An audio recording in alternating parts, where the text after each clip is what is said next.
동력, 글밭, 11월 9일 토요일 문재인의 윤석열은 문재인 대통령은 어제 청와대에서 공정사회를 위한 반부패 정책협의회를 열었습니다. 그리고 또렷하게 검찰개혁의 중요성을 담은 시작의 인사말씀을 남겼습니다. 그러니까 검찰의 조국 죽이기 이후 윤석열과 처음 마주한 자리에서입니다. 놀라운 것은 그 인사말씀에는 윤석열의 이름이 그대로 들어가 있다는 점입니다. 검찰 개혁에 대한 국민의 요구가 매우 높다. 국민들이 공권력 행사에 대해서도 더 높은 민주주의, 더 높은 공정, 더 높은 투명성, 더 높은 인권을 요구하고 있다.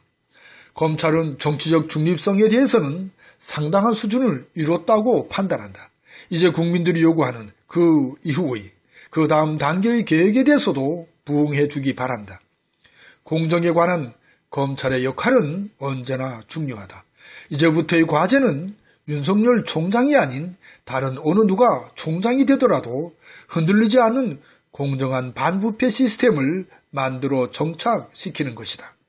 부패에 엄정히 대응하면서도 수사와 기소 과정에서 인권과 민주성과 공정성을 확보하는 완성도 높은 시스템을 정착시켜 주기 바란다고요. 이처럼 참석자 이름을 넣어 인사 말씀을 하는 경우는 극히 드문 일입니다. 이날 회의의 중심은 공정이라는 과제였죠. 따라서 너무도 시급한 검찰 개혁의 중심에 놓여 있는 윤석열에 대한 강한 바람이었을 테지요. 특히 윤석열 이후를 강조한 것은 나라다운 나라에 대한 꿈을 이야기한 것입니다. 촛불 민심으로 확인된 공정사회를 꼭 이루고자 하는 정권의 의지를 그대로 담은 것이죠. 그 의지는 공정사회를 향한이라는 수식어를 앞에다 붙인 것에서도 그대로 드러납니다. 그런데 이 공정사회는 검찰 개혁과 맞물려 있죠. 따라서 조국 죽이기 중심에 있는 윤석열의 이름이 들어간 것은 당연한 일인지도 모릅니다. 그만큼 검찰 개혁에 대한 문재인의 의지는 무척이나 강하다는 것을 잘 알 수가 있죠. 이것은 법무장관이 비어있는 상황에서 검찰 개혁의 과제를 대통령이 직접 챙기는 만큼 검찰총장도 그 지시를 반드시 이행해야 한다는 뜻을 담고 있는 것으로 풀이됩니다.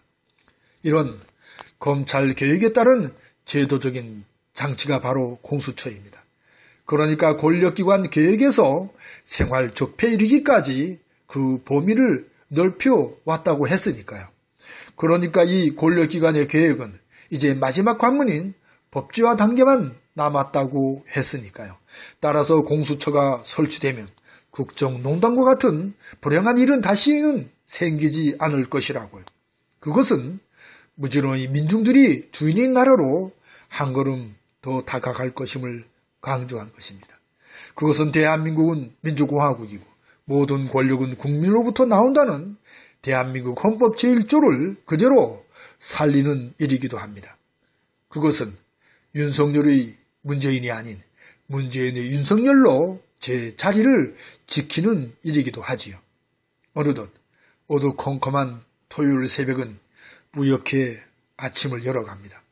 오늘 또 고마움은 끝이 없네요. 정말 고맙습니다.